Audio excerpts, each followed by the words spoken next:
While the mind does not generally recognize the consciousness of the body, it remains true that the body has its own ability to respond to circumstances. For those who have a highly developed mental or vital being, these powers frequently override the natural responsiveness of the body. When we look at the animal kingdom, for instance, we see that if a dog or cat is ill or out of sorts, it tends to find its solution in letting the body rest, or even finding the right plant or herb that it needs at that moment, if such is available. This is not based on some kind of mental thought process, but an innate sense of the body of the animal to gravitate toward whatever will bring it back into balance. We can contrast this with the mental approach where we begin to consider what is causing an illness or physical state of imbalance, and then we either tend to overpower the body by continuing to make demands on it when it really needs rest and care, or else by trying to micromanage the body's response to the situation by inserting treatments, dietary changes, or medical operations to try to fix whatever is out of balance. In many instances, there are unintended consequences that occur, what are frequently called side effects to the treatment, and in many cases, the cure is worse than the disease. The internal operations of the body are not directly understood or even viewed by the mental consciousness. The body consciousness seems to do best, for the most part, when it is allowed to use its innate sense to try to maintain and restore what is called in medical terminology homeostasis, which is, in common terms, maintaining and restoring a state of balance with the body functioning according to its expected ways.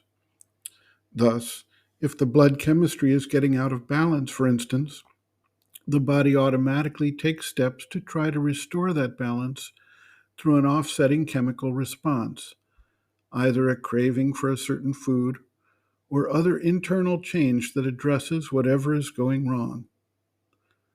The mother adds another element, which is the simple aspiration and surrender of the body's cells when not interfered with by the mind or the vital demands.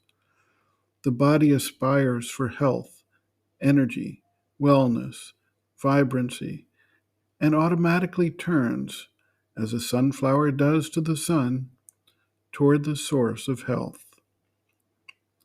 The mother writes, quote, "In the body, for instance, when there is something like an attack, an accident, an illness trying to come in, something, an attack on the body, a body that is left to its natural spontaneity has an urge, an aspiration, a spontaneous will to call for help.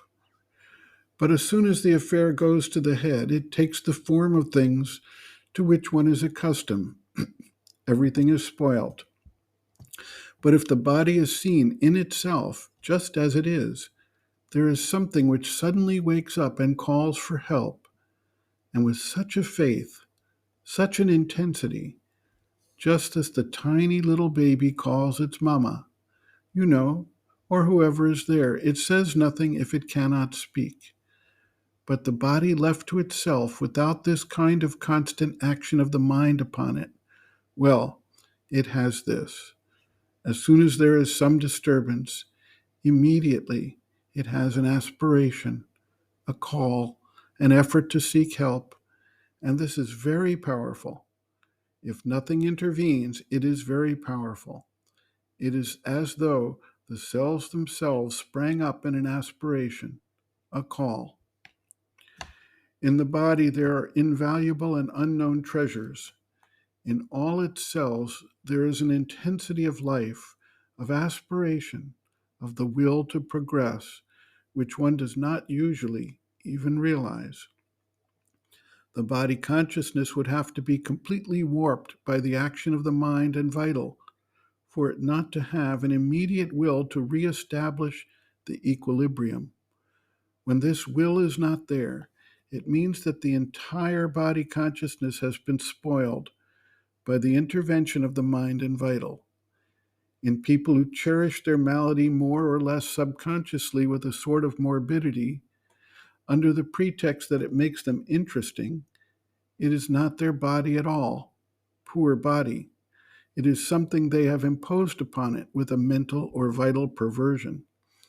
The body, if left to itself, is remarkable, for not only does it aspire for equilibrium and well-being, but it is capable of restoring the balance.